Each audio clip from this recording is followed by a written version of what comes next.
Gulistan TV के popular program open talk के एक और शुमारे में आपका खुशामदीद करते हैं the gateway of Kashmir Baramulla से। नाजरीन, इस प्रोग्राम में हम बात कर रहे हैं जम्मू कश्मीर में 10 साल के बाद मुनक्किद किए गए असम्बली इंतखाबात पर और इन इंतखाबात पर आवाम की क्या तवक्कात हैं। आज हम बारामूला में आए हैं और आज यहाँ के सियासी नुमाइंदों, सिविल सोसाइटी के लोगों और सिख कम्युनिटी से ये जानने की कोशिश करेंगे और आम लोगों की राय भी लेने की कोशिश करेंगे कि ये इंतखाबात बारामूला के लिए क्या मायने रखते हैं और यहाँ के लोग 10 साल के बाद मुनक्किद किए जाने वाले इंतखाबात पर क्या तवक्कात रखते हैं। तो सबसे पहले आज के अपने मेहमानों का आपको हम तारुफ कराते हैं। हमारे आज के पहले मेहमान हैं हरपाल सिंह सूदी, जो कि सिख कम्युनिटी को बिलोंग करते हैं, यहाँ रिप्रेजेंट करते हैं। हमारे एक और मेहमान हैं तौसीफ रैना साहब, जो कि आज़ाद उम्मीदवार है और साथ साथ एक्स प्रेसिडेंट है म्यूनसिपल काउंसिल बारामूला के। निगत परवीन जी हैं, जो ये भी एक आज़ाद उम्मीदवार हैं। इसके अलावा आरिफ नबी, जो कि बर्डिंग जर्नलिस्ट है बारामूला के।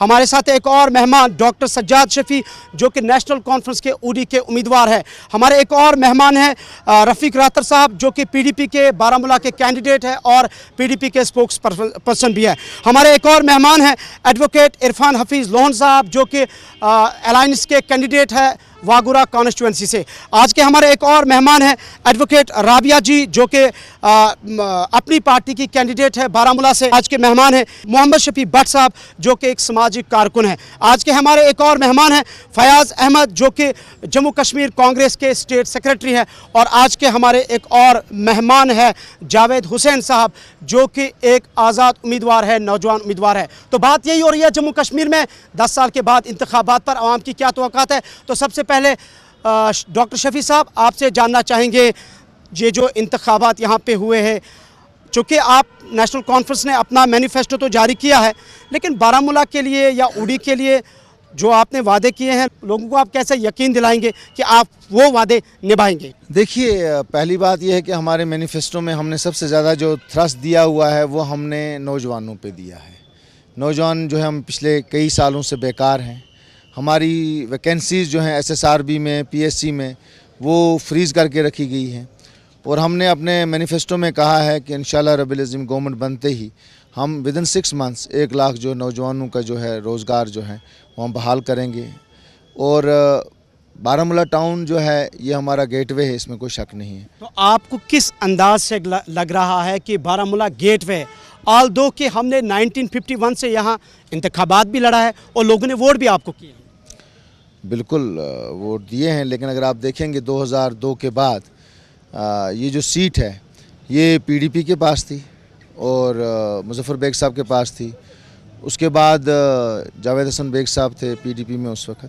तो 22 साल के बाद हम इंशाल्लाह रब्बिल अज़ीम, हमें पूरी उम्मीद है कि 22 साल के बाद ये सीट जो है हम इंशाल्लाह जीतेंगे। और जो बारामूला की अपलिफ्टमेंट होगी, स्पेशली जो टाउन की है, इंशाल्लाह हम उसमें पूरा सहयोग। आप कह रहे हैं कि बारामूला की अपलिफ्टमेंट इसलिए नहीं हुई 2002 के बाद क्योंकि नेशनल कॉन्फ्रेंस को लोगों ने मैंडेट नहीं दिया। रफ़ीक रातर साहब, आप सजाद साहब को जवाब दीजिए। 2002 से ऊडी बारामूला की जब हम बात करते हैं तो आप लोगों को, यहाँ के लोगों ने मैंडेट दिया, फिर गेटवे आप बारामूला कहाँ पे, कश्मीर कहाँ है? पहले मैं सजाद साहब का सवाल लेना चाहूँगा। 22 साल PDP की सरकार रही, चेहरे वही हैं, वो चेहरे बदल कर, पार्टियाँ बदल के अब इनके पार्टी में गए। मुझे नहीं लगता है जो वहाँ कुछ नहीं कर पाए तो यहाँ क्या करेंगे, नंबर 1। नंबर 2 ये कि जो आज का जो इशू है वो सबसे इम्पॉर्टेंट इशू मेरे पास ये है कि लोगों की इज़्ज़त और आबरू के साथ जिस तरह का खेल 5 अगस्त 2019 को हुआ है, उसको रेस्टोर करने के लिए हर जीहस कश्मीरी, हर कॉन्शियस कश्मीरी और हर वो कश्मीरी जिसके पास ज़मीर जागा हो, उसके लिए जदोजहद करनी पड़ेगी। और मेरा यह है, मेरी पार्टी का भी है और मेरा ज़ाती ये भी है कि अगर मैं असम्बली में जाता हूँ, मेरे लिए प्रायोरिटी वो होगी कि लोगों के ऑनर को रेस्टोर किया जाए और जम्मू कश्मीर के लोगों को जिस तरह बेइज्जत किया गया, जिस तरह उनकी पहचान छीनी गई, उसको रेस्टोर करने की कोशिश की जाए। ठीक है, आप कह रहे हैं कि डिग्निटी एंड ऑनर, लेकिन साथ साथ रफ़ीक रातर ये भी कह रहे हैं कि शफी साहब कि चेहरे बदले, चेहरे वही है, सिर्फ पार्टी बदली है। जवाब आपसे ज़रूर देना पड़ेगा। इरफान हफीज़ लोहन साहब, आप बताएं, आपका भी मैनिफेस्टो इंडियन अलायंस का हमारे पास है, लेकिन मैं इंडियन अलायंस के मैनिफेस्टो के बारे में आपसे नहीं पूछूंगा, मैं आपका ज़ाती विजन रोड मैप देखना चाहूँगा आपकी कॉन्स्टिट्यूंसी से। ये खासकर जब इंसान का दिल दुखता है, मायूसी होती है, जब हम गेटवे ऑफ कश्मीर बारामूला को कहते हैं, लेकिन यहाँ मायूसी देखने को मिलती है। सबसे पहले मैं आपको ये कहना चाहूँगा कि हमें इस बात को समझना चाहिए, जो आप ये चुनावी दंगल आज कर रहे हैं ना, ये हम माननीय सुप्रीम कोर्ट की वजह से कर रहे हैं, जो ऑनरेबल सुप्रीम कोर्ट ने डायरेक्शन दी। अदरवाइज़ अगर आप भाजपा का देखेंगे, उन्होंने हमेशा लोकतंत्र की बात की है लेकिन उसको कुचला है। विशेष तौर पे 5 अगस्त का जो फैसला है, इतिहास में पहली दफ़ा, आप चेक करिएगा, इतिहास में पहली दफ़ा किसी राज्य को यूटी बनाया। हमने हमेशा देखा है एक यूटी को स्टेट बनते हुए, इन्होंने पहली दफ़ा ऐसा किया और हमें जम्मू कश्मीर के अवाम को पूछने के बिना ऐसा निर्णय लिया। उसके साथ साथ इसलिए हम ये कहना चाहेंगे, जो भाजपा जो है उनका जो जम्मू कश्मीर में कहना था कि 5 अगस्त का फैसला करेंगे, यहाँ पर शांति होगी, कश्मीरी पंडित वापस आएंगे, मेरे भाई वापस आएंगे। हुआ ऐसा? आप बारामूला में देखिए, कोई पंडित भाई आया वापस? आप देखिए, इन्होंने कहा था हालातों में सुधार होगा, जम्मू में देखिए क्या हो रहा है। तो इसी तरीके से हम आपसे ये कहना चाहेंगे कि जो भाजपा का है, हम ये समझते हैं, उन्होंने कहा था जो झूठ वो बोलते हैं कि हिटलर की तरह उनकी पॉलिसी है कि झूठ को रिपीट करो और सच लगेगा। मैं आपसे पूछना चाहता हूं, यहाँ पर बहुत सारे लोग बैठे हुए, इन सब से पूछना चाहता हूं, भाजपा ने कहा था कि 10-10 लाख रुपए काला धन बाहर से, विदेश से लाएंगे और लोगों के अकाउंट्स में डालेंगे। मैं भाजपा से पूछना चाहता हूं, कहां है वो काला धन? वो उनकी जो ये झूठ की राजनीति है, हम सबको मिलकर उसका मुकाबला करना चाहिए और मुकाबला करेंगे। और उसके साथ साथ मैं आपको कहना चाहूँगा, जहाँ तक यहाँ जम्मू कश्मीर का ताल्लुक है, हम यही कहते हैं कि यहाँ का जो हॉर्टिकल्चर सेक्टर है, जो रीढ़ की हड्डी है, हम चाहते हैं जिस तरीके से भाजपा ने पिछले साल, कोई 2 साल पहले, अगर मैं सही हूँ, पूरा 5000 गाड़ियों को रोका नेशनल हाईवे पे, उनकी मंशा थी कि यहाँ की इक्तिसादियत पे भी हमला करेंगे। उसके साथ साथ हम चाहते हैं हॉर्टिकल्चर तरजीह में हो, जैसे सजाद साहब ने कहा कि हमारा यहाँ पर employment, power projects, power generation और बारामूला की जो है पूरे जिन चीज़ों की आप बात करें वो ऑलरेडी मैनिफेस्टो में, शायद मैंने जो आपसे सवाल किया था गेटवे ऑफ कश्मीर, उसका जवाब दोबारा आपसे लेंगे। एडवोकेट राबिया जी, आप अपनी पार्टी से हैं, लेकिन आपसे मेरा सवाल पार्टी से रिलेटेड नहीं है, आप यहाँ की लोकल हैं। आप क्या समझ रहे हैं कि बारामूला के लोगों ने इससे पहले भी वोट दिया, आज आपने वोट मांगे, वो गेटवे ऑफ कश्मीर का ख्वाब कहाँ पे है? देखिए, आपके सवाल में ही आपका जवाब है। आप बोल रहे हैं कि गेटवे ऑफ कश्मीर, इतने सालों से हम वोट दे रहे हैं, इतने सालों से हम रिप्रेजेंटेटिव्स इलेक्ट कर रहे हैं, तो गेटवे ऑफ कश्मीर का ख्वाब जो है वो क्यों? देखिए, मेरा जवाब इसमें सिर्फ इतना है कि आप क्लियरली आप देखिए, ये एक एम्फसाइज कर रहा है एक ऐसी चीज़ पे, बिल्कुल वो चाहे बारामूला हो, वो चाहे उड़ी हो, एक चेंज की ज़रूरत है। और वो चेंज इस तरह से होनी चाहिए जहाँ पे हमें कब्रें ना मिले, जहाँ पे हमें हमारे जो यूथ है उनका खून ना मिले, जहाँ पे डेवलपमेंट हो, जिसको सही मायनों में डेवलपमेंट बोलते हैं। आप कह रहे हैं कि हम वो चेंज चाहते हैं, एक तो नौजवानों का इस्तेसाल भी ना हो और तरक्की भी हो। फैज़ साहब, आपसे जानना चाहेंगे, आप कांग्रेस से हैं, हमें याद है कि कांग्रेस को बारामूला ने पार्लियामेंट तक पहुंचाया था जब सैफुद्दीन सोज की वजह से सिस्टम पूरा उल्टा था, लेकिन आज जो 10 साल के बाद इंतखाबात हो रहे, लोगों को कैसे आप यकीन दिलाएंगे कि बारामूला के जो इक्तिसादी हालात हैं, नौजवानों के हालात हैं, बाकी यहाँ पे जो मसाइल है उनको हल किया जाएगा अगर आप बरसरे इक़्तिदार में आते हैं अलायंस के तौर पर? शुक्रिया आपका। देखिए, अगर यहाँ पे इस टाइम हम खड़े हैं, ये माननीय सुप्रीम कोर्ट की वजह से, नहीं तो बीजेपी तैयार नहीं थी इलेक्शन कराने के लिए, क्योंकि जो 2014 में 30 साल का था वो आज 40 साल का है। ठीक है, वो तो हो गई बात। हम कह रहे हैं कि बारामूला के लिए रोड मैप क्या आपको तो लोगों ने वोट इससे पहले भी दिया ना। देखिए, मैं बताऊंगा कि वो तो मैनिफेस्टो में आया है बारामूला का। कांग्रेस पार्टी नेशनल पार्टी है, हमें पूरे मुल्क की बात करनी है, जम्मू कश्मीर की बात करनी है। जो 2014 के बाद जम्मू कश्मीर को मिला ड्रग्स, 2014 से पहले यहाँ ड्रग्स नहीं था, वो ड्रग्स ख़त्म करना है। नौजवानों का रोज़गार वो तो देना है। मुझे बताइए, महंगाई, मेन चीज़ें ये है। ठीक है, आपका कहना है कि महंगाई है, नौजवान ड्रग्स में मुब्तला हो रहे हैं, और साथ साथ आप ये भी कह रहे हैं कि हमने मैनिफेस्टो दिया है उसी के हिसाब से। निगत जी, आप बताएं, आप भी एक नौजवान कैंडिडेट है, सो आपने क्या विजन रखा था बारामूला के लिए? अगर हम बारामूला की बात करते हैं तो हमारी ओल्डेस्ट हिस्ट्री है, हमारी तारीख हज़ारों साल की है, लेकिन देख के बड़ी मायूसी होती है। पहले तो यहाँ पर सारे मेरे भाई हैं, हमारी सिस्टर बैठी हैं, तो इन्होंने जो बोला अपने हिसाब से बोला होगा, मगर मुझे नहीं लग रहा है जैसे जिस तरीके से यहाँ पर जो भी कुर्सी पे बैठता है कि हम कभी आगे भी जा सकते हैं। जब तक ये लोग लड़ते हैं, जब तक ये लोग आगे आते हैं, तब तक ये लोग सबको बोल के घरों में जाकर पैसे देकर हर कोई चीज़ करके कि ये करेंगे, वो करेंगे, ये करेंगे। देखो हमारे बच्चे जो ड्रग्स कर रहे हैं, खा रहे हैं। हमारे ओल्ड टाउन में आप देखो, वहाँ पर जो 70 साल 80 साल, मुझे नहीं पता पुराने ज़माने में जो हो रहा है वो जैसा था वैसे ही है। मुझे बताओ कौन सा चेंज हुआ उधर? कौन से वोट डालेंगे वो लोग वोट डालने आएंगे? नेवर कि वो वोट डालेंगे, इसलिए कि उनके जज्बातों के साथ खेला जा रहा है। उनको देखो आप, उनके बच्चे इस टाइम जेलों में बंद हैं। कौन उनको छुड़ा रहा है? झूठे वादे किए गए उनको कि हम आपके बच्चों को छोड़ेंगे। उनकी माएँ रो रही है। कौन से वादे किए उनके? ठीक है, आपका जवाब आ गया यही कि लोग इनको क्यों वोट डाले। सजाद साहब, आपको, रफ़ीक साहब, आप लोगों को वोट क्यों बारामूला के डाले? क्योंकि आपने तो मायूस किया है नौजवानों को। नौजवान तो जेल में, निगत जी का कह रहा है। तौसीफ़, आप बताएं, आपको बारामूला के लोगों ने एटलीस्ट मैंडेट दिया, आप म्यूनसिपल काउंसिल के प्रेसिडेंट बने, लेकिन आज आप आज़ाद उम्मीदवार हैं, नौजवान है, लोगों से आपने वोट मांगा, तो आपका कोई हट के रोड मैप या विजन था बारामूला को डेवलप करने का, या ग्रेटर बारामूला की जब कोई बात करता है? सबसे पहले आपका बहुत बहुत शुक्रिया। मैंने 2 साल यहाँ पे as a municipal council president काम किया है, तो जो मेरा काम है वो आप ओल्ड टाउन या न्यू टाउन बारामूला के लोगों से पूछ सकते हैं। ओपनली आप किसी भी सड़क पे चलते हुए को पूछिए मेरे बारे में कि हमने कोशिश की, और उसी कोशिश का नतीजा है हमने असेंबली के लिए हम खड़े हुए और लोगों का प्यार मिला। मैं बड़ा शुक्रगुज़ार हूँ उन लोगों का जिन्होंने मुझे वोट दिया, जिन्होंने मुझे इस काबिल समझा कि मैं असेंबली इलेक्शन में खड़ा हो सकता हूँ।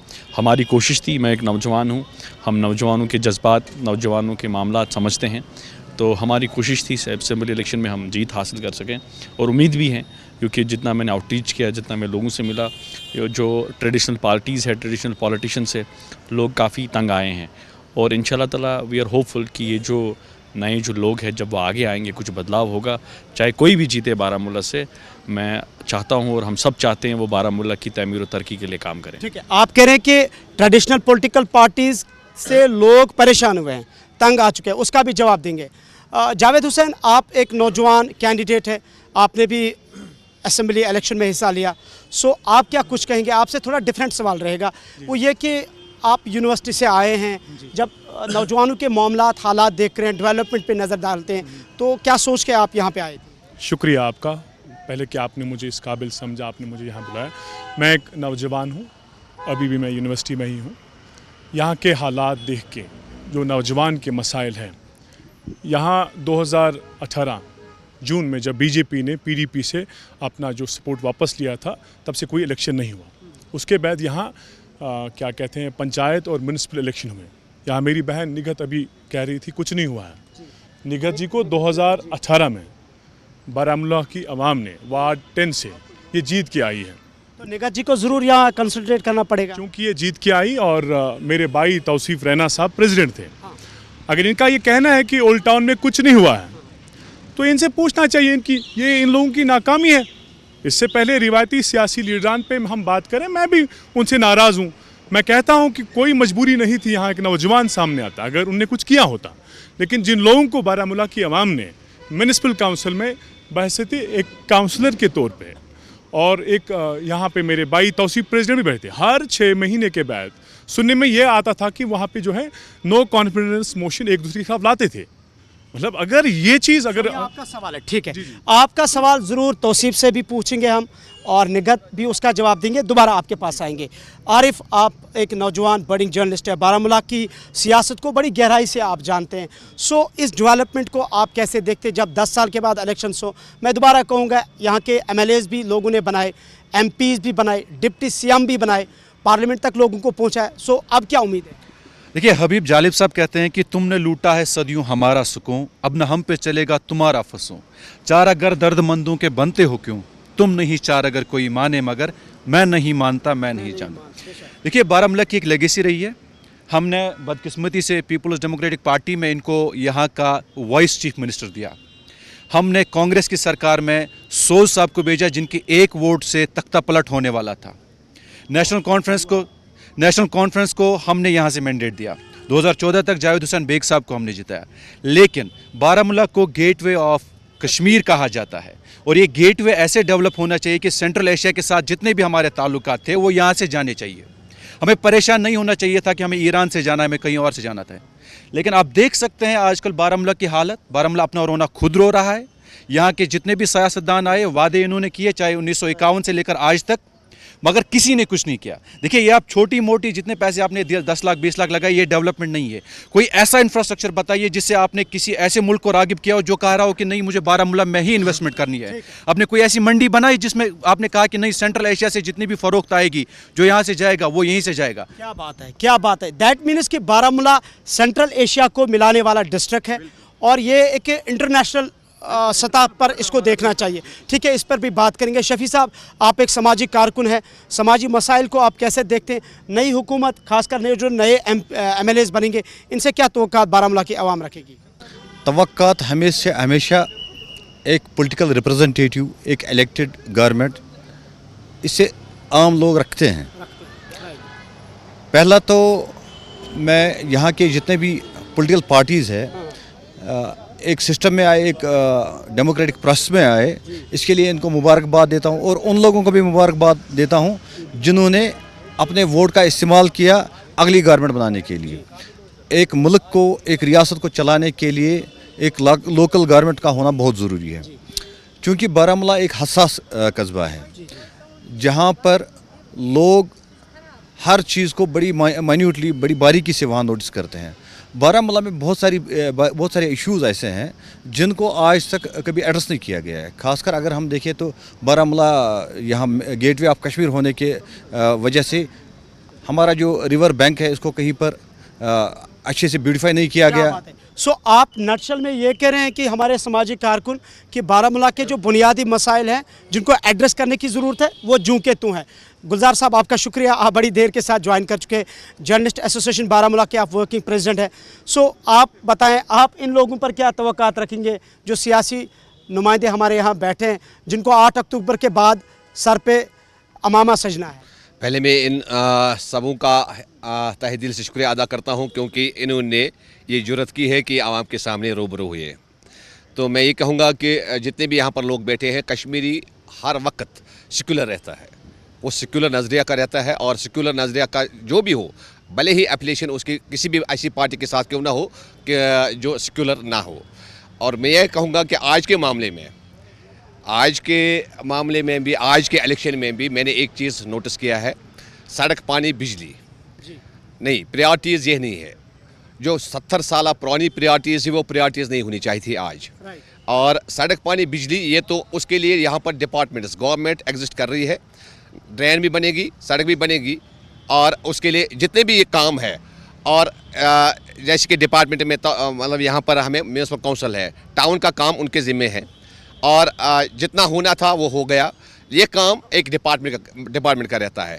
पॉलिटिकल लीडर्स का और खुसूसन जो नुमाइंदे चुन के जाते हैं उनको वहाँ पर कानून साजी करने के लिए भेजा जाता है, कानून साजी जो आवाम के हित में हो।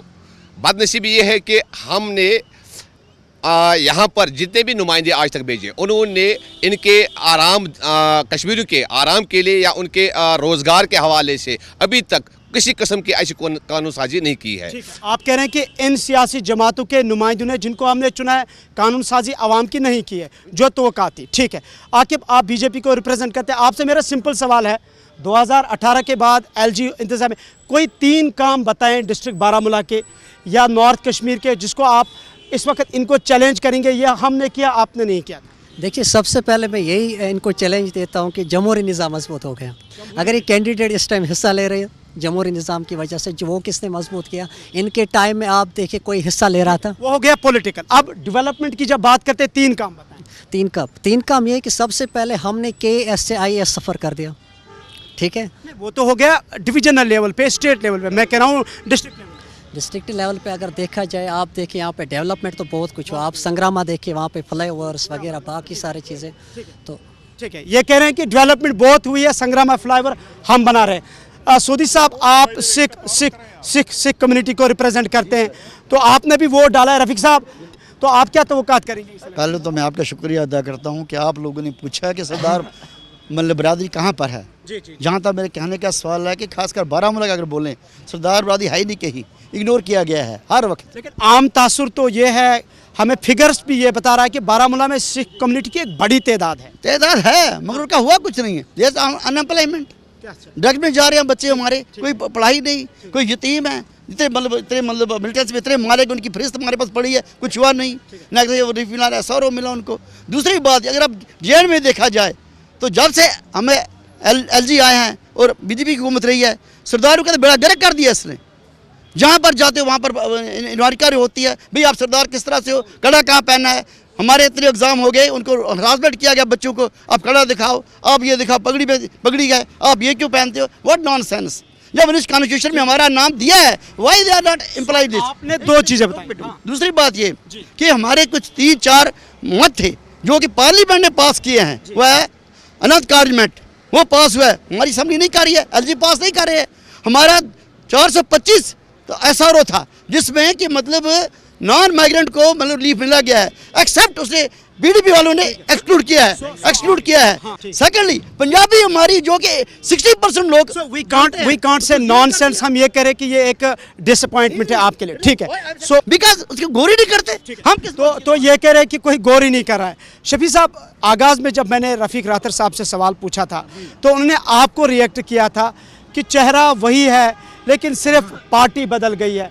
सो जब पार्टी बदल गई, चेहरा वही, उस नए चेहरे पे क्या लोग एतमाद करें? बिल्कुल करेंगे। देखिए, पार्टी बदली, पार्टी का अपना मंशूर है, पार्टी का अपना तरीक़ेकार है, पार्टी ज़रूर बदली, हमें मौका नहीं मिला। इंशाल्लाह आप देखेंगे कि जब हमारे MLA यहाँ बन के आएंगे, पार्टी के गाइडलाइंस हैं और इंशाल्लाह रब्बिल अज़ीम हम इसको इस टाउन को बिल्कुल एक मॉडल टाउन बनाएंगे। और दूसरी बात, आपके किसी अपने यहाँ पे जो बैठे हुए थे उन्होंने कहा कि यहाँ पे डेवलपमेंट हुई, यहाँ कुछ नहीं हुआ। तो मैं सबसे पहले बोलूँगा कि जब जब नेशनल कॉन्फ्रेंस हुकूमत में आई तब सबसे जो इम्पॉर्टेंट काम जो नेशनल कॉन्फ्रेंस ने किया वो बेरोज़गारी को दूर करने की बात की। आप ये देखिए कि हमने RET स्कीम लाई, 70,000 चूल्हे जलाए जम्मू और कश्मीर नेशनल कॉन्फ्रेंस ने पूरी रियासत जम्मू और कश्मीर में। आज वो मास्टर ग्रेड और ZDOs तक पहुँच चुके हैं। उसी पैटर्न पर फिर रहबर ज़राअत बनी, रहबर खेल बना, रहबर सेहत बनी।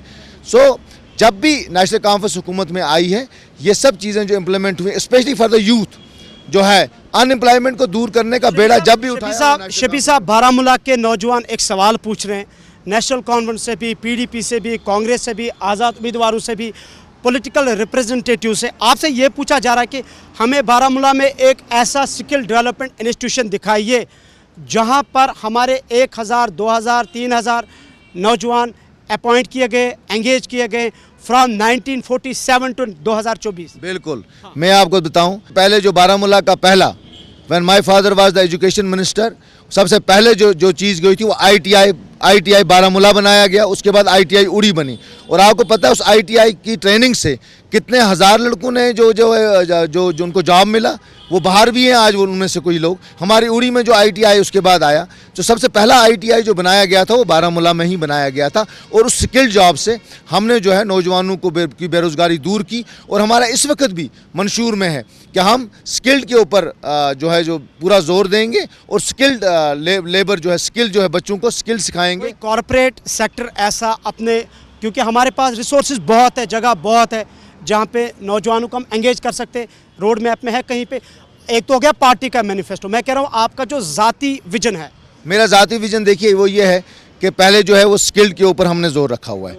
दूसरा जो हमारा जो बारामूला से अगर आप उड़ी की तरफ जाएंगे, आप देखिए कि इसके साथ सबसे ज़्यादा जो है वो टूरिज़्म का पोटेंशियल है, बहुत ज़्यादा। हम इनको 3 हिस्सों में बांटने वाले हैं, बॉर्डर टूरिज़्म, इको टूरिज़्म और जो टूरिज़्म का मेन ये सब्जेक्ट है, और उसके बाद पिलग्रिमेज टूरिज़्म। ठीक है, ये हो गई आपकी बात। रफीक साहब, शफी साहब ने अपनी बात रखी, आपसे मैं ये सवाल नहीं पूछूंगा कि मसला कश्मीर या ब्रॉडर पर्सपेक्टिव में with in the Baramulla district, with in the 7 districts of 7 constituency of Baramulla, PDP के लिए आपने क्या रोड मैप रखा है? पार्टी का मैनिफेस्टो अपनी जगह रखिए, लेकिन जब आप खुद यहाँ के लोकल है, यहाँ के नौजवानों के मसाइले, ड्रग्स के मसाइले, जैसे कि मैंने कहा अनएम्प्लॉयमेंट का इशू है, कोई रोड मैप बनाया है आपने इसके लिए? देखिए, मैं 2-3 मिनट आपके लिए लूँगा। पहली बात है कि मेरे अजीज़ अभी कह रहे थे कि ट्रेडिशनल पॉलिटिकल पार्टीज़ पर लोगों का एतबार नहीं रहा। 231 नौजवान आज इंडिपेंडेंट जो इलेक्शन लड़ रहे हैं, मार्क माई वर्ड्स 231 में कोई भी असेंबली में नहीं जा रहा है, सब की जमानतें बंद हो रही हैं या वो हार रहे हैं। नंबर 1, उसका मतलब यह नहीं तौसीफ रैना के लिए चैलेंज जवाब देना पड़ेगा। चलिए जवाब दिया मैंने, जवाब every independent should answer this.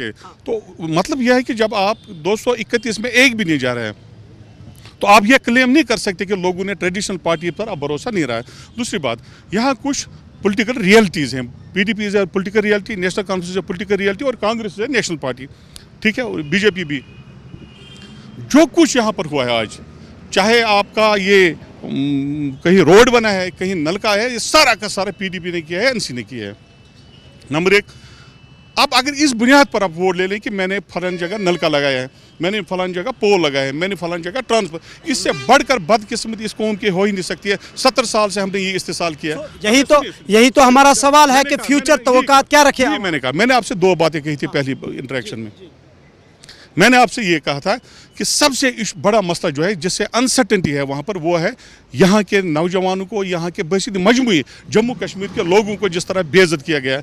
जब आपकी इज्जत गई है तो सब कुछ चला गया। अब लोग चलाएंगे, मारें, लोग बोलें यहाँ पर डेवलपमेंट है, सोना है, चांदी है, कुछ नहीं है। अगर आपके पास इज्जत नहीं रही, आपके पास सुकून, आपकी पहचान नहीं है, आप लोगों ने, आपका झंडा गया, आपका आईन गया, आपके पास है क्या? और उसके बाद फिर आप लड़ोगे बिजली पोल पर, फिर ट्रांसफार्मर पर, फिर किसी जगह टाइल पर। तो मैंने पहले भी कहा, जब मैं ये बात करता हूँ, ये ब्रॉडर पर्सपेक्टिव की बात है। जहाँ तक आपके सवाल का ताल्लुक है, अभी कोई नौजवान अभी रोजगार की बात कर रहा था। आप मुझे बताइए, पीपल्स डेमोक्रेटिक पार्टी ने 3, 2, 5 साल, 5.5 साल सरकार की। आप इनसे पूछिए, अगर इनको मालूम नहीं है तो मुझसे डाटा लीजिए। इनको बोलिए राहबरी तालीम हमने कितने लगाए, राहबरी ज़राअत कितने लगाए, राहबरी जंगलात कितने लगाए, राहबरी खेल कितने लगाए। और 10 साल से बीजेपी की इंडायरेक्ट गवर्नमेंट, इनको बताइए आपने कितने लगाई। सो आप अभी भी पास्ट की बात कर रहे हैं, मैं फ्यूचर की बात कर रहा हूँ। फ्यूचर की बात करूँ ना मैं, तो इनसे ये पूछे कि आप लोगों ने कितने लोगों को रोजगार दिया है। जो अभी वो मेरी बहन अभी ड्रग की बात कर रही थी और तौसीफ साहब ड्रग की बात कर रहे थे, इसकी बुनियाद क्या है? बुनियाद यह है कि आप लोगों को रोजगार नहीं फराहम कर सके। 10 साल में लोगों को आपने टरकाया। डेवलपमेंट के नाम पर हम सोना लगाएंगे, चांदी लगाएंगे रोड पर, दिखाई ना मुझे कहाँ है। आप कह रहे हैं यहाँ पर ये क्या शहद और दूध की नदियां हमने बहाई हैं बीजेपी ने, दिखाई ना मुझे कहाँ पर। मुझे कुल मिला के रफीक साहब, आप कुल मिला के ये कह रहे हैं कि बीजेपी ने कुछ नहीं किया, पास्ट पे आप नहीं जा रहे हैं। तौसीफ राना, आप जवाब दीजिए।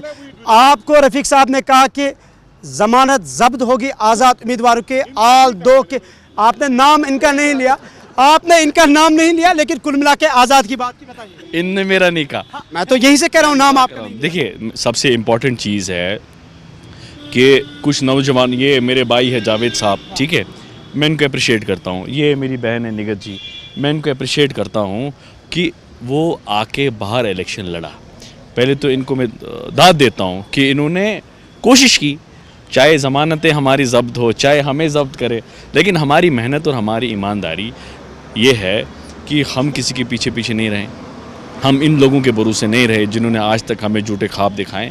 हम बाहर आए, हमने कोशिश की, हमने अपना काम दिखाया, हमको लोग जानते हैं, हमने वोट मांगा, फिर आगे देखते हैं जीतता कौन है, हारता कौन है। लेकिन सबसे इम्पॉर्टेंट चीज़ है, जब हम जैसे लोगों को ये लोग आगे नहीं आने देते हैं, ये लोग पहले नौकरियां करते हैं, फिर पॉलिटिक्स करते हैं, नौजवान को ये आगे नहीं आने देते हैं।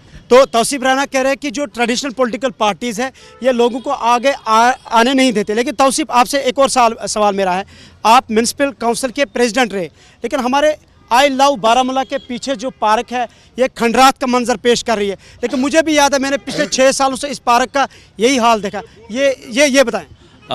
मुझे लगता है कि आपकी नज़र बड़ी कमज़ोर है। मेरी नज़र पूरी पार्क पे। नहीं, आपकी नज़र एक साइड से पड़ी लेकिन दूसरे साइड से नहीं पड़ी। कंक्रीट भी नजर। बात सुनिए, वही बात सुनिए। अगर आपका नज़रिया होता तो शायद आप पहले इस लाइब्रेरी के बारे में बात करते हैं। और जहाँ पे आप बैठे हैं, जो डिबेट कर रहे हैं, ये भी मेरे टाइम पे बना है। ये 5 करोड़ की जो लाइब्रेरी है, डिजिटल लाइब्रेरी बन रही है, जब ये ठीक हो जाएगी, मेरा मानना, बारामूला में ज़रूरत इसी पार्क में पड़ी इस लाइब्रेरी की, क्या हमारे पास स्टेट लैंड कहीं नहीं था? बात सुनिए, जब आप बात सुनेंगे, बात समझिए, आप जवाब सुनिए। पहले आपको नज़र इस तरफ पड़ी, ठीक है, इस तरफ आपने खंडरात देखा, आपको इस पे नज़र नहीं पड़ी, जहाँ पे आप बैठे हो आपने इसकी बात नहीं की। बात सुनिए।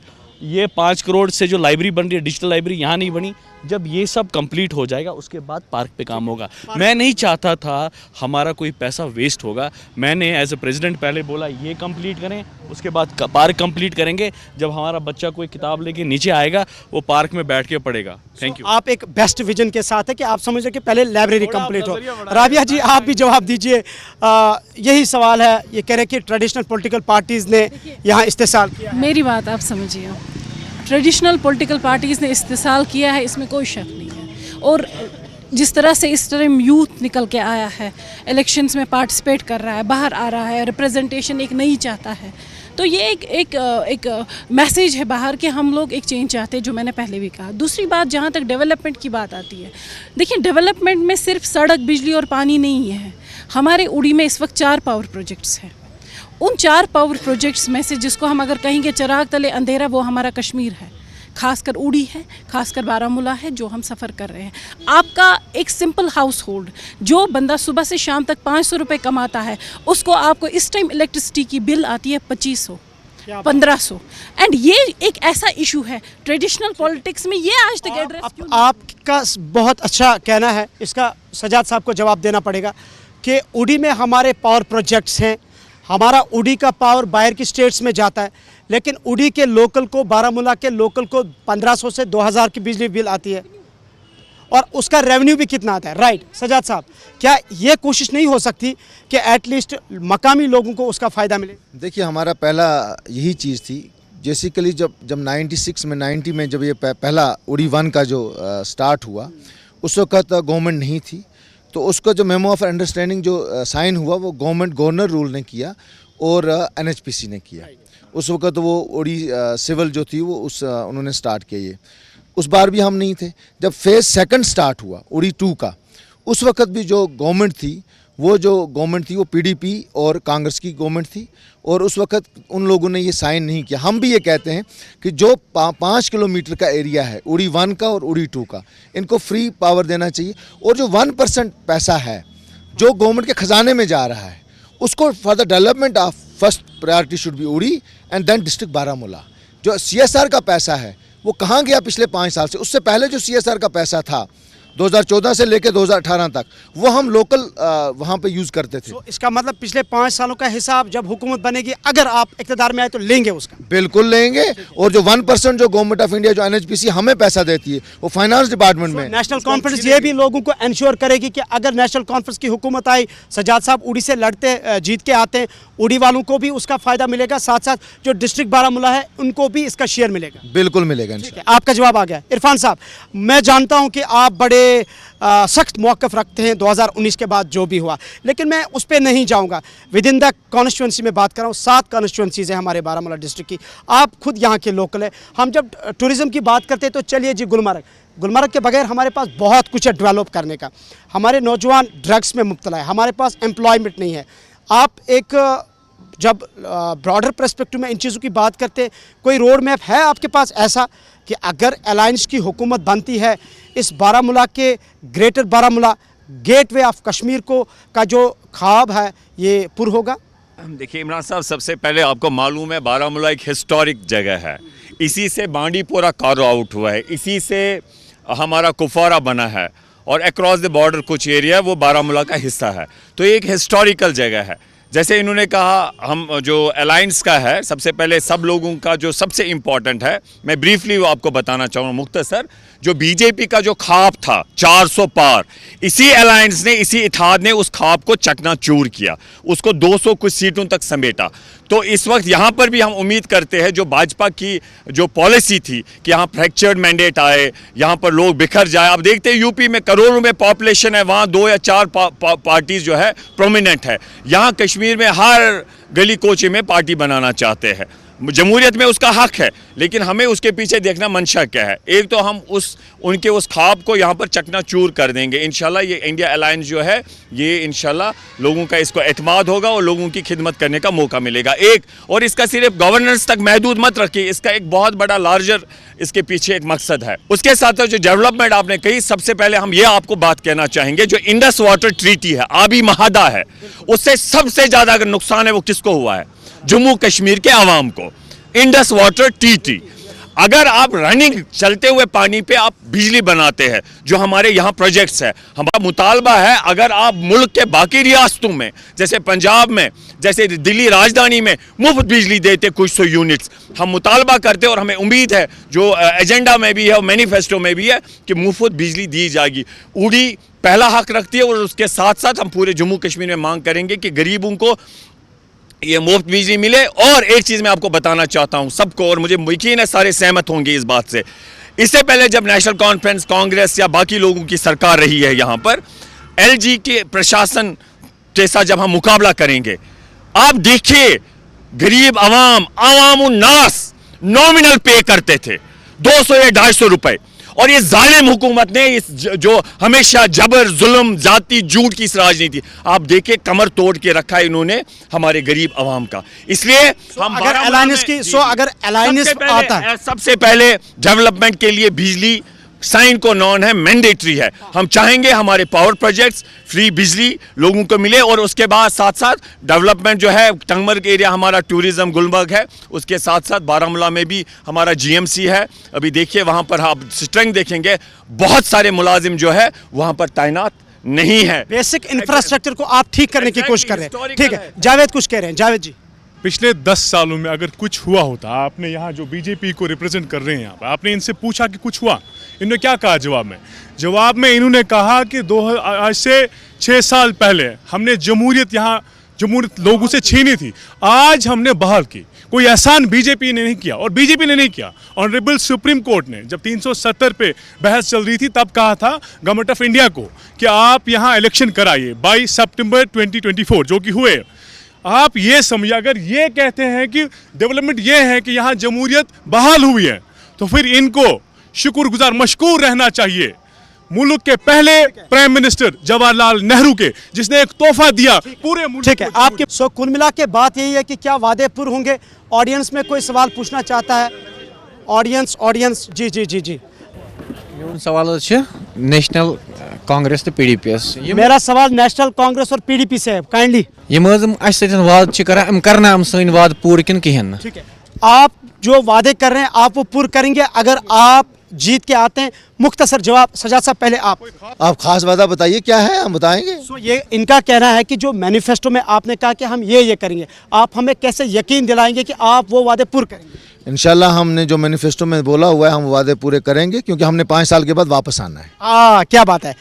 इरफान साहब, आपसे भी यही सवाल है, आप अलायंस के कैंडिडेट हैं, आपने जो बिल्कुल मैंने इससे पहले भी कहा हम सारे संघर्ष मिलके करेंगे, खाली मैनिफेस्टो तक नहीं, उसके मैनिफेस्टो के ही महदूद नहीं रहेंगे, उसके बियॉन्ड भी जो लोगों के हक में होगा उसके लिए सारे। रफीक साहब, वादे जो किए हैं कैसे निभाएंगे? इंश्योर हमें करेंगे आप लोग? सवाल है। देखिए हमारा जो मैनिफेस्टो है, मैं बार बार कहता हूँ वो विजन डॉक्यूमेंट है, वो विजन डॉक्यूमेंट है, वो कोई कमिटमेंट। पीडीपी का विजन डॉक्यूमेंट है जी। मैं 2-3 बातों का जवाब देना चाहता हूँ। यहाँ अभी लाइब्रेरी की बात चली थी, मेरे शायद किसी ने दोस्त ने कहा था, डोनाल्ड ट्रंप साहब का आपको एक इंटरव्यू याद होगा, उनने कहा कि मैंने मोदी जी को बुलाया मीटिंग पर, अफगानिस्तान पर बड़ी डिस्कशन हो रही थी 2-3 साल पहले, तो अफगानिस्तान का क्या करेंगे, तो उन्होंने कहा बड़े मज़ाही अंदाज में कहा कि मोदी जी ने कहा यहाँ एक लाइब्रेरी खोलिए पहले। तो जहाँ की हालत अफगानिस्तान से बदतर हुई होगी तो वहाँ अब लाइब्रेरी तो चले, ये भी ठीक है। दूसरी बात मैं अपने दोस्त से एक इंपॉर्टेंट बात कहना चाहूँगा। इनने बड़ी अच्छी बातें की। नंबर 1, इन्होंने ये कहा कि ये जो एग्रीमेंट है दरियाओं का, उस पर इंडस वाटर ट्रीटी पर, तो मैं चाहूँगा कि कांग्रेस इसको परस्यू करे। 2 चीज़ें, एक तो वो अनडू करे, उसको अनडू करना पड़ेगा जो आपका एग्रीमेंट है। अगर ऐसा नहीं करते हैं तो फिर आपके लिए क्या लाही अमल रहेगा, उसको उसका बेनिफिट कश्मीरियों को मिले। नंबर 1। एक और बात, इन्होंने 5 अगस्त की बात की, 5 अगस्त 2019 की बात की।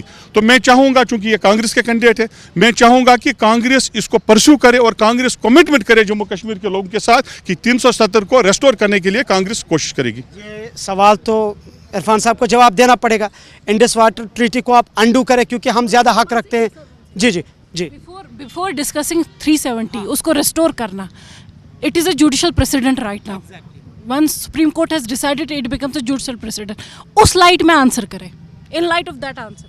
यहाँ से तौसीफ भी कह रहे हैं, मैं जवाब दूंगा, आप भी जवाब देंगे। देखिए, जहाँ तक हमारा कहना है, इंडस वाटर ट्रीटी हम चाहते जो उसे नुकसान हुआ, हम ये बात सामने रखेंगे जो भी फोरम मिलेगा पार्टी में भी रखेंगे। इट्स ए लार्जेस्ट जिन्होंने मुल्क की आज़ादी के लिए लड़ा है। हम इस बात को अवाम के जो जेन्युइन मुतालबात है सामने रखेंगे।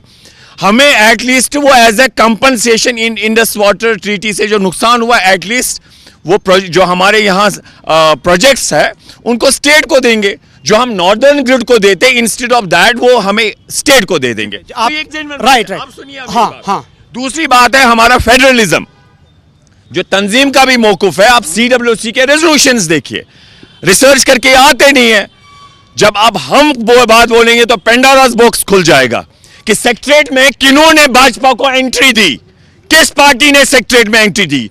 शायद 5 अगस्त का फैसला नहीं होता अगर इन्होंने बीजेपी को PDP ने हाथ पकड़ के नहीं लाया होता। अगर बीजेपी के साथ, हाँ रफीक रातर साहब कुछ कह रहे हैं। मैं रफीक साहब को एक बात याद दिलाना चाहूँगा।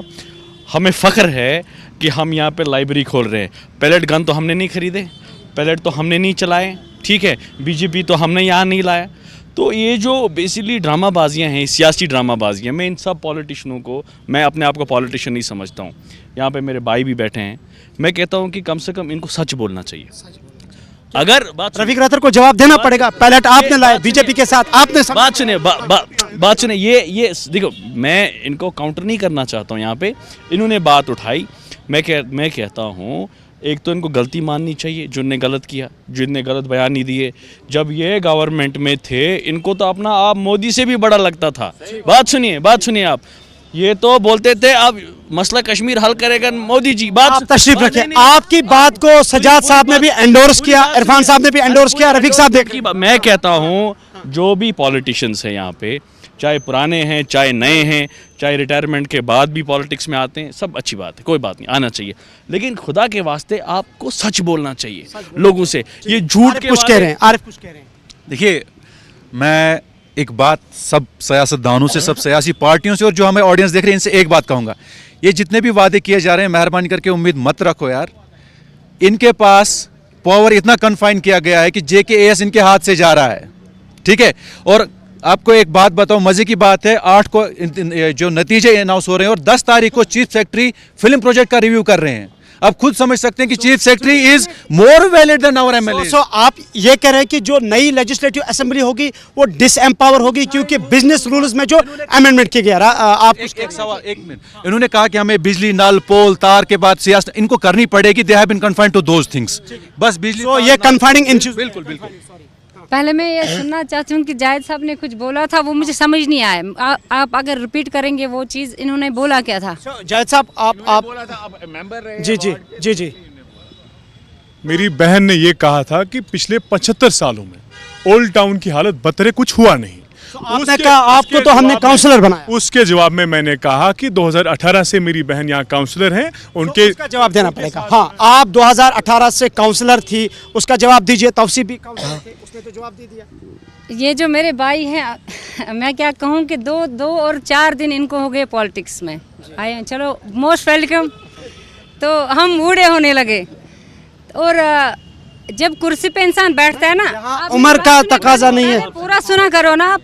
जब हम उधर बैठे ना तो हमारे साथ भी पॉलिटिक्स खेला गया, हमें काम करने नहीं दिया। 3 साल जो हमने 3 साल पहले 3 साल जो थे तब कोविड था, और जो हमने पॉपट झेले हैं ना वो हमें पता है, और अल्लाह को पता है कि हमारे साथ क्या किया गया अंदर, ठीक है।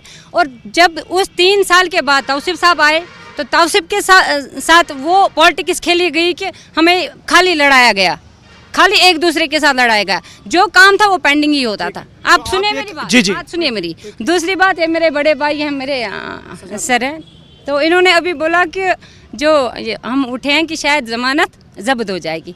कहते हैं हिम्मत मर्दा और मर्द खुदा, ठीक है। उठे तो सही ना, उठे, ज़मानत जब्त होने वाली है। उठे तो सही ना, हम तो उठे ना, तो हमने अल्लाह का नाम लेकर आ गए। हम लोगों के लिए आए, हम थोड़ी पॉलिटिक्स चलाने आए। आप पॉलिटिक्स चलाने नहीं आए थे। सेम आप भी कुछ कह रहे थे जावेद, जो इन्होंने जमानत जब्त की बात की है। बहुत बुरा मुझे लगा जब रफ़ीक साहब जैसी शख्सियत ये कहें कि आज़ाद उम्मीदवारों की ज़मानत जब्त होगी। ठीक है, ज़मानत जब्त होगी, लेकिन हम यहीं पे हैं, मैं कहीं जाने वाला नहीं हूँ। ज़िंदगी रही, इंशाल्लाह इस बार नहीं अगले 2029 का इलेक्शन अगर यहाँ होने देंगे, आशा यही करता हूँ, उम्मीद यही रखता हूँ कि आने वाले वक्त में भी लोगों के सामने आऊँगा। लेकिन ये सही चीज़ रफ़ीक साहब ने नहीं बताई कि इनकी ज़मानत जब्त हो गई। कुछ कह रहे थे गुलजार साहब आप थोड़ा बहुत इनका चेहरा भी देखो ना। यहाँ पर जितने भी उम्मीदवार बैठे हैं ये सब डेब्यू कर रहे हैं सियासत में। ये सब के सब कोई छोटा हो कोई बड़ा हो, पहली बार ये इलेक्शन कंटेस्ट कर रहे हैं। और सज्जाद साहब भी मेरा छोटा भाई है, मेरा अजीज़ है। ये सब के सब किसी की उम्र छोटी है, किसी का कोई बड़ा है, लेकिन एक्सपीरियंस की बुनियाद पर हम कहेंगे कि यकसान तौर पर सब मैं अपने नज़रिए से देखता हूँ। लेकिन मैं चाहता हूँ कि जो भी जिसके मुकद्दर में भी ये आज इंतखाब होगा, मुंतखब होगा, अल्लाह ताला ने उसको वो बांधा होगा, पगड़ी बांधी होगी, वो नुमाइंदगी करेगा बारामूला की। उसके लिए एक गुजारिश ये है कि मैंने फिर एक बार कहना ये है कि सड़क, पानी, बिजली हमारे इश्यूज़ नहीं है। सड़क, पानी, बिजली ये इशू आम इंसान का नहीं है आज के डेट में। आज के इश्यूज़ है बड़े बड़े लेवल के, बड़े बड़े इश्यूज़ हैं जो हम फेस कर रहे हैं। उन चीज़ों के लिए के लिए वहाँ पर कानून साजी करके, जो मैं कहता रहा, मैं अपने एक फेसबुक इस पेज पर भी कहता रहता हूँ, बोल कश्मीर बोल के लब तेरे आज़ाद है, लेकिन साथ ही दिल में ये भी कहता हूँ जो सरासर झूठ है। ठीक है। सो गुलजार साहब, आपका ये कहना है कि हम जो आवाज़ रखने का हक रखते हैं, जो फ्रीडम ऑफ एक्सप्रेशन जिसे हम कहते हैं, उसकी हमें आज़ादी मिले, आपसे एक्सपेक्टेशन रख रहे हैं। सो ऑडियंस में किसी का सवाल है? जी जी जी, आप बताएं। सर, जो ये हमारे मेंबर इस वक्त दावा कर रहे हैं, जो ने मंदिर आम पे अपने मैनिफेस्टो मंदिर आम किया था, क्या यूटी के अंदर ये लोग उस पर उतर आएंगे?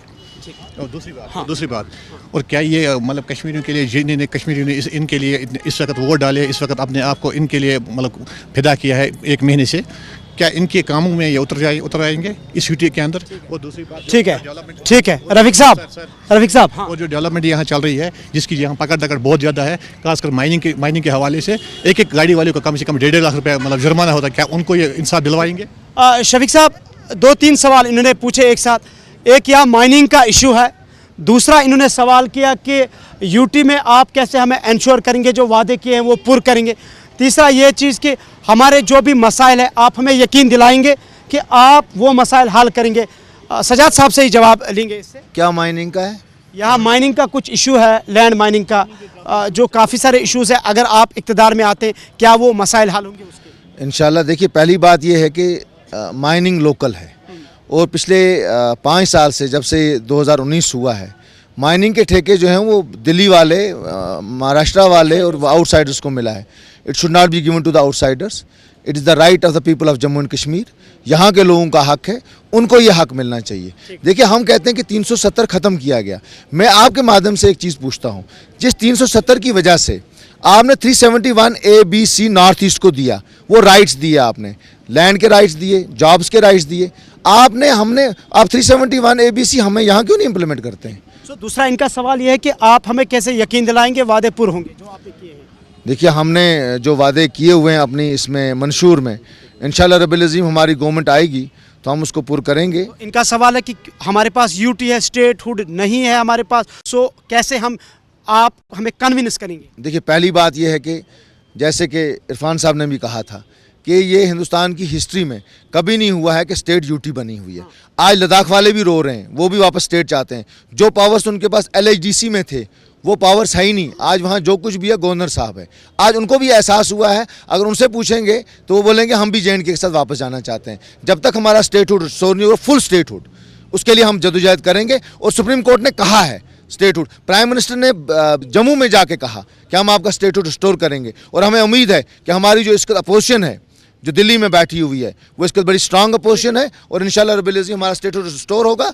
उस रिस्टोर के साथ ही जो हमारी जो मुश्किलात हैं ये दूर होंगी। एक और ऑडियंस का सवाल था। जी जी, आप बताएं, आप कुछ कहना चाहते थे, आप बताएं। मेरा ये कहना है कि ये जो सारे नेता यहाँ पे बैठे हैं सब झूठ बोलते हैं। सब नेता यहाँ पे झूठ बोलते हैं। सुनिए, वादे करते हैं 5 साल तक ये फिर नजर नहीं आते। आप हमें ये बोले अगर यहाँ कुछ काम हुआ, यहाँ पहले भी मतलब म्यूनिसिपल चेयर में था, यहाँ तो बारामूला में कुछ नहीं हुआ। अगर कुछ हुआ वो तो सिर्फ तौसीफ भाई ने किया। और किसी ने कुछ नहीं। आप मुझे ये बोले हमारे बच्चे यहाँ पढ़ लिख कर MBA करते हैं, MCA करते, वो अदर स्टेट्स में जाते हैं फिर जॉब ढूंढने के लिए। तो आपका सवाल आ चुका है। जी आप बताएं, आप कुछ कहना चाहती हैं? ये आप कैसे बोल सकते हो कि एक तौसीफ साहब ने काम किया है? आपसे सवाल मैं पूछ रही हूँ, स्टैंड अप। आपसे पूछ रही हूँ मैं, आप कैसे बोल सकते हो कि तौसीफ साहब ने काम किया खाली? तो आप हमें जानते हो कि हम भी म्युनिसिपल में थे। वार्ड 10 में जो हमने काम किया था, हम बच्चा बेच रहे थे। नो, आप गलत बोल रहे हो। सो निगत, आप बैठिए, आप तशरीफ रखे। हाँ आप तशरीफ रखे। सो इन साहब ने दरअसल अच्छा सवाल किया है, चूँकि हमारे प्रोग्राम का वक्त भी ख़त्म हुआ चाहता है, लेकिन जो हमारे इस जी निगत आप तशरीफ रखें। रफ़ीक रत्तर साहब से 2 सवाल किए गए थे, कड़े सवाल, जिस पे रफ़ीक रत्तर साहब ने मुस्कराया भी था, तो उसका जवाब लेंगे चलते चलते। पहले मैं अपने भाई को जवाब देना चाहूँगा। ये फरमा रहे हैं तौसीफ साहब आए तो इन्होंने ये सारे झूठ बोलते हैं। हम थे ही नहीं म्यूनसिपलिटी में, तो हम कैसे कर दे? जो थे तो उनने कर दिया। पहली बात ये। दूसरी बात आप मुझे ये बताइए, हमारे अजीज़ हैं हमारे इरफान साहब बड़े गुस्से में आ गए थे। आप मुझे बताइए, उमर साहब का परसों का स्टेटमेंट आपने सुना? उन्होंने कहा कि मैं बीजेपी का चीफ मिनिस्टर बनवाना चाहता था, मैं उनके साथ इत्तेहाद करना चाहता, लेकिन उनको पीडीपी पसंद आ गई, उन्होंने पीडीपी के साथ इत्तेहाद किया। तो इसलिए इन चीज़ों को रहने दीजिए रस्त में। अगर उगलवाना चाहते हैं तो और भी, उन्होंने कहा ही इज ऑन रिकॉर्ड। कल का स्टेटमेंट आप निकालिए। I will defend this thing. No, बिल्कुल नहीं, आपने बिल्कुल गलत बोला है। देखिए, नहीं, ये कभी स्टेटमेंट उमर साहब का स्टेटमेंट का कल का देखिए, उमर साहब के स्टेटमेंट पे नहीं, मैं उमर साहब के स्टेटमेंट पे मैं जवाब दूंगा। उमर साहब ने ऐसा स्टेटमेंट नहीं दिया। 2000 उसी का जवाब दे रहे हैं ना, उसी का। 2014 में हमने ऑफर किया, हमारे पास 14 MLAs थे। My father was one of the senior members of the assembly. हमने ऑफर किया मुफ्ती मोहम्मद सईद साहब को कि हम आपको कांग्रेस के साथ आप गवर्नमेंट बनाइए, हमें गवर्नमेंट में भी नहीं रहना, हम एफिडेविट लिख के आपको दे देंगे, हम आपको 6 साल डिस्टर्ब नहीं करेंगे, बट आप बीजेपी के साथ गवर्नमेंट नहीं बनाइए। ये वाजपेयी वाली बीजेपी नहीं है, लेकिन उस वक्त उन्होंने ये नहीं माना। उमर साहब का स्टेटमेंट दिखाऊंगा मैं। उमर साहब का स्टेटमेंट है कि मैं 2014 में बीजेपी का चीफ मिनिस्टर बनवाना चाहता था, लेकिन इनको पसंद आ गई PDP. These are the words number 1। दूसरी बात नहीं, ये उनका स्टेटमेंट है, ये ऑन रिकॉर्ड स्टेटमेंट है, ये उमर साहब का ऑन। दूसरी बात तौसीफ साहब को अभी रेस्ट दीजिए ना, अभी वो छोटे हैं ना। आप अपनी बात जल्दी रखें। जल्दी करूंगा मैं। तौसीफ साहब अभी फरमा रहे थे रिटायरमेंट के बाद वो लोग आते हैं सियासत में। मुझे नहीं पता सियासत की डेफिनेशन इनके पास क्या है, शायद पैदा भी नहीं हुए थे जब रफीक रत्तर ने सियासत की है। मैंने जवाब ये दोबारा से बोल रहे हैं। रफीक साहब बिल्कुल दुरुस्त फरमा रहे हैं। इनकी बात को मैं सेकंड करता हूं। जब मैं पैदा नहीं हुआ ये सियासत करते थे, मैं तो वही बोल रहा हूं। तो ये कभी पढ़ाते नहीं थे, ये तो सियासत करते थे। मैं सच है, ये बिल्कुल सच है। ये एजुकेशन में थे, इनने कभी क्लास नहीं पढ़ाई। बात सुनिए, ये सियासत में थे, सच है। आज पहली बार इन्हें सच बोला। और आपने सच बोला। हाँ, इन्होंने सियासत के बगैर कुछ किया नहीं। बात सुनिए, दूसरी बात नहीं। हाँ, जवाब लेंगे पूरी बात। दूसरी बात, ये बीजेपी के लीडर, एनसी के लीडर दोनों लड़ रहे हैं, ठीक है, लेकिन सच ये है उमर साहब बीजेपी के दौर में एक्सटर्नल अफेयर मंत्री रहे हैं। इन्होंने बीजेपी के साथ कोलेशन किया है, ये सच है। लड़ने से कुछ नहीं होगा। मैं ये इनको रिक्वेस्ट करता हूँ, अब जो पीछे हुआ वो रहने दीजिए। जो आगे जिसकी भी सरकार बनेगी, गलतियों को दोहराइए मत, झूठ लोगों को बोलिए मत, और लोगों के लिए काम कीजिए। और दूसरी बात, अगर हम हिस्ट्री पे जाएंगे, हिस्ट्री में यही तो पॉलिटिकल पार्टीज थे। 2008 में कितने लोगों को मारा, 2010 में कितनों को मारा। मैं चाहता हूँ अब ये मार दाड़ वाली सियासत नहीं रहनी चाहिए। हाँ, आप कुछ कह रहे हैं, सोदी जी क्विकली बताएं। किसके बारे? यही बोला कि सरदारों का कोई रहा नहीं है, कम से कम सरदारों के बारे में सोचें, गवर्नमेंट जो भी आएगी। यही बात है कि सरदारों का सोचता नहीं है कोई। हाँ, आप कुछ बता रहे थे शफी साहब। नहीं, मैं इनसे पूछना चाहता हूँ, इरफान साहब ने बहुत ही अच्छा डिबेट किया। मैं पूछना चाहता हूँ 53 वाला किस्सा किसने किया? उसके बाद जो मुफ्ती साहब किसमें थे तब? कांग्रेस में थे। आप मुझे बताइए 87 किसने किया? 87 का किसने किया? यहाँ पर वो आपने लाया। मुझे बताइए, आप यहाँ पर मिलिटेंसी की बीज किसने डाल दी? आपने डाल दी। कश्मीर के स्टेटस को इरोड किसने किया? यहाँ का प्राइम मिनिस्टर किसने? इरफान साहब, हाँ, मुझे बताइए यहाँ के सदर को गवर्नर आप तशरीफ रखिए। यहाँ की रियासत को किसने इस आप तशरीफ रखिए, आप कुछ कह रहे हैं क्विकली। मैं बहुत टाइम से सवाल करना चाहता था रफ़ीक रतर साहब। रफ़ीक रतर साहब, क्या आप डर रहे खानदानी राज खत्म हो रहा है इसीलिए आपने बोला कि इनकी ये जो जमानत खत्म होने वाली है, आप एनकरेज करने के बजाय, आप खुश होने के बजाय नौजवान नस्ल आपका भी सवाल आ चुका है, आप खानदानी राज से डर रहे हैं। फयाज साहब कुछ कह रहे हैं। देखिए 2014 से जो बीजेपी की ये गुंडागर्दी है, यहाँ पे किसी को बात करने का मौका नहीं दिया जाता है। अगर कोई बात करता है शाम को उसको सरकारी दावतनामा आता है। जो 2014 के बाद जम्मू कश्मीर को सिर्फ ड्रग्स मिला, 2014 से पहले ड्रग्स नहीं था यहाँ पे। खाली रोजगार, खाली नौकरी नहीं है, बेरोजगारी कैसे बढ़ी।